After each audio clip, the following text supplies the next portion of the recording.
এখনও আমরা চিন্তা করছি আমাদের উপরের দিকে আসলে কিভাবে সেট করা যায়। জানেন যে আসলে অনেকগুলো ম্যাচ হয়ে গিয়েছে। তারপরে আমরা এখন আমার কাছে মনে হচ্ছে যে একটা স্ট্যাবল আপনার ক্রিকেট আমরা বলি যে মেন্টাল গেম। এখানেও তো আসলে এখানেও প্র্যাকটিসটাও তো দরকার। এখানে এটা আসলে বেশ চ্যালেঞ্জিং। আমার এখন যে ফরেন প্লেয়ার আছে এটা বেশ ভালো। হ্যাঁ, নরমালি যেটা হচ্ছে যে এতদিন যেটা হচ্ছে যে ডের ম্যাচে কিছু আগে যদি আপনি ফিল্ডিং করেন তো কিছু অ্যাডভান্টেজ থাকে। তো এটা আমার কাছে সারপ্রাইজিং ছিল। তো আলহামদুলিল্লাহ যে আমরা আসলে ওই যে সুযোগটা পেয়েছি ওটা আমার ছেলেরা খুব ভালো এটাকে কাজে লাগিয়েছে। হ্যাঁ, আজকে ডেফিনেটলি জানি যে ও পাঁচটা উইকেট পেয়েছে। তো যেটা রেগুলারই আসলে ভালো বোলিং করছে। আজকে কিছু উইকেটের হেল্প ছিল। তারপরে ওর যে অ্যাবিলিটি আছে আসলে এই কন্ডিশনে ওর জন্য খুব ভালো ম্যাচ আপ ছিল।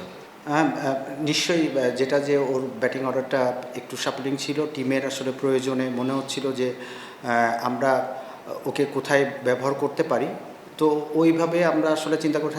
আপনি শুধু এই বছরেরটা চিন্তা করবেন না। লাস্ট ইয়ার কিন্তু ও আসলে ওপেন করেছিল, ম্যান অফ দ্য টুর্নামেন্ট হয়েছিল। তো আসলে এই জিনিসগুলো আপনি যখন অ্যাজ এ কোচ হিসেবে চিন্তা করবেন তখন প্রিভিয়াস এক্সপেরিয়েন্স পারফরমেন্সও কিন্তু কিছু কনফিডেন্স আপনাকে দিবে বা কিছু ইঙ্গিত আপনাকে দিবে। তো এইগুলোর পরে আমাদের আসলে ট্রাস্ট ছিল। তো এখনও আমরা চিন্তা করছি আমাদের উপরের দিকে আসলে কিভাবে সেট করা যায়। জানেন যে আসলে অনেকগুলো ম্যাচ হয়ে গিয়েছে। তারপরে আমরা এখন আমার কাছে মনে হচ্ছে যে একটা স্ট্যাবল ব্যালেন্স ব্যাটিং পজিশন আমরা পেয়েছি।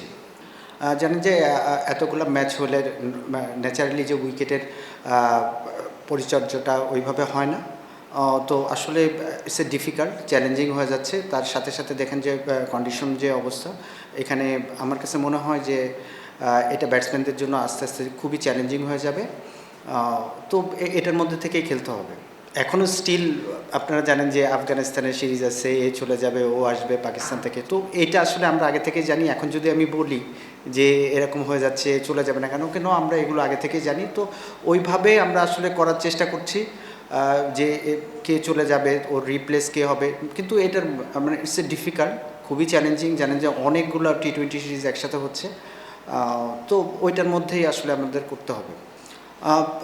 আসলে আমি এখনই বলতে পারছি না যে পাকিস্তানে কি ইন্ডিয়াতে বা শ্রীলঙ্কাতে কী ধরনের উইকেট আমরা পাবো। তো নর্মালি আপনি যদি পারফর্ম করেন যে কোনো চ্যালেঞ্জ একটা আপনি শুধু ফিজিক্যালি চিন্তা করবেন না, স্কিল ওয়াইজ চিন্তা করবেন না যে ব্যাটে বলে লাগছে আমি অনেক কনফিডেন্ট। আপনি যদি ক্রাঞ্চ মুভমেন্ট বা ওরকম টাফ সিচুয়েশনের মধ্যেও আপনি যদি আসলে নিজেকে প্রুফ করতে পারেন, আপনি স্কিল যদি শো করতে পারেন, ওইখানেও কিন্তু আসলে অনেক আসলে আপনার কোয়ালিটিটা আপনি আসলে শো করতে পারছেন। আপনি মেন্টালি অনেক স্ট্রং হবেন। তো এইসব জিনিস তো আসলে ইমপ্রুভ করছে। একটা শুধু স্কিল ওয়াইজ আমরা চিন্তা করে তো আপনার ক্রিকেট আমরা বলি যে মেন্টাল গেম। এখানেও তো আসলে এখানেও প্র্যাকটিসটাও তো দরকার। এখানে এটা আসলে বেশ চ্যালেঞ্জিং থাকবে। হ্যাঁ, ন্যাচারালি আজকে যে ছেলেরা যে ধরনের অ্যাপ্রোচ নিয়ে মাঠে আসছিল এবং প্রথম থেকেই তাদের মধ্যে ওই ইয়েটা কাজ করছিল। কেন আপনারা জানেন যে আমরা ব্যাক টু ব্যাক দুটো ম্যাচ হেরেছি। তো আজকে আমাদের জেতাটা খুবই ইম্পর্টেন্ট ছিল। তো ছেলেরা আসলে মাঠের মধ্যে ওই ধরনের ইনভলভমেন্টস বা বডি ল্যাঙ্গুয়েজ আসলে অ্যাটিটিউড ছিল না। আসলে কোনো ইনফরমেশনই ছিল না।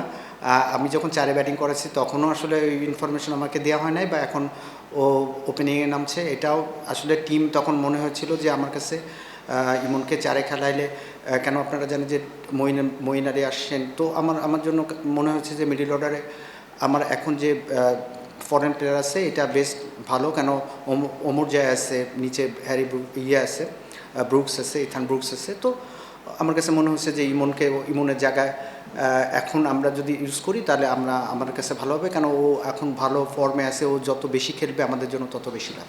হ্যাঁ, আসলে আমার কাছে মনে হয় যে আমরা লাকি যে ইমন এমন একটা ব্যাটসম্যান যে নর্মালি ওপেনাররা যেটা হয় যে পাওয়ার প্লেটা সার্কেলটা ইউজ করে। তারপরে যখন খেলাটা বড় হয়ে যায়, ওপেন হয়ে যায়, তখন দেখা যায় যে ওই প্যাটার্নে ব্যাটিং করলে অনেকে সাকসেস হয় না। কেন ওই সময় স্ট্রাইক রোড করতে হয়, খেলাটা ক্যালকুলেটিভ রিস্ক নিতে হয়, খেলাটার প্যাটার্নটা আসলে আলাদা হয়ে যায়।